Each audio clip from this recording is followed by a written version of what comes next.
রাজশাহীতে হামে আক্রান্ত ও উপসর্গ নিয়ে আরও ৩ শিশুর মৃত্যু হয়েছে। এর মধ্যে রাজশাহী মেডিকেল কলেজ হাসপাতালে একজন এবং বেসরকারি হাসপাতালে ২ জন শিশুর মৃত্যু হয়েছে। ভোরে ময়মনসিংহ মেডিকেল কলেজ হাসপাতালে এক শিশুর মৃত্যু হয়েছে। সোমবার দুপুরে চাঁদপুর সরকারি জেনারেল হাসপাতালে হামের উপসর্গ নিয়ে ভর্তি হওয়া এক শিশুর মৃত্যু হয়েছে।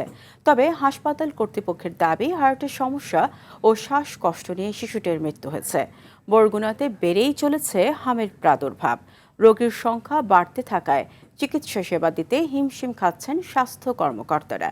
এদিকে দেশের বিভিন্ন হাসপাতালের শিশু ওয়ার্ডে হামের লক্ষণ সহ নিউমোনিয়া নিয়ে চিকিৎসাধীন রয়েছেন অসংখ্য শিশু।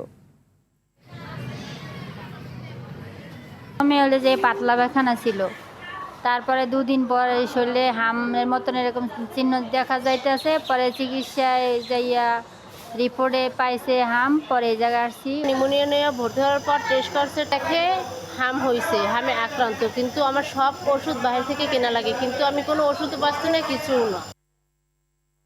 হামের আরও খবর জানাতে বরগুনা থেকে সরাসরি যুক্ত হচ্ছেন সহকর্মী মনির হোসেন কামাল। কামাল, হামের বিষয়ে সর্বশেষ কি তথ্য আছে? আজকে নতুন করে কতজন শিশু আক্রান্ত হয়েছে, বিস্তারিত জানাবেন।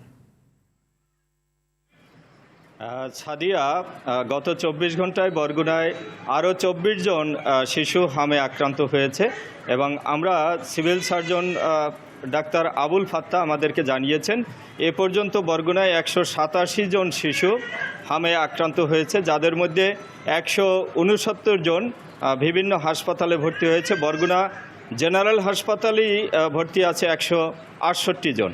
একজন শিশু পাথরঘাটা হাসপাতালে ভর্তি হয়েছে। ইতিমধ্যে 15 জন শিশু সুস্থ হয়ে তারা বাড়ি ফিরে গিয়েছেন। আর আরও যে হামের নমুনা ঢাকায় পাঠানো হয়েছে 73 জনের, তাদের নমুনার রিপোর্ট এখনও জানা যায়নি। সেই সংখ্যা জানা গেলে হয়তো হামে আক্রান্ত রোগীর সংখ্যা আরও বাড়তে পারে। তবে হাসপাতালের তত্ত্বাবধায়ক ডাক্তার রেজাউনুর আলম আমাদেরকে জানিয়েছেন যে এখানে হাম ওয়ার্ড যেটি করা হয়েছে সেই ওয়ার্ডে রোগীদের স্থান সংকুলন হচ্ছে না, এখানে বেড নেই, রোগীদের ফ্লোরে থাকতে হচ্ছে এবং যে পরিমাণ বেড রয়েছে তাতে রোগীদের স্থান সংকুলন হচ্ছে না। তারা কষ্ট করে ফ্লোরে কিন্তু চিকিৎসা নিচ্ছে। একই সাথে হামে আক্রান্ত রোগীদের যে ঔষধ দরকার, সরকারিভাবে ঔষধ সরবরাহ কম রয়েছে।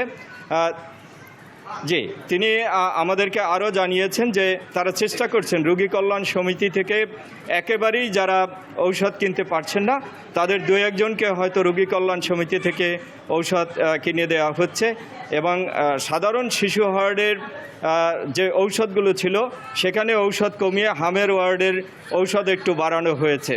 তো সব মিলিয়ে আমাদের কাছে যে তথ্য রয়েছে, এখন পর্যন্ত বরগুনায় হামে আক্রান্ত হয়ে 3 জন শিশু মারা গিয়েছেন এবং প্রতিদিন যে হারে হামের আক্রান্ত রোগী বাড়ছে তাতে হাসপাতালে কিন্তু আর কয়েকদিন পরে স্থান সংকুলন দেওয়া হবে না।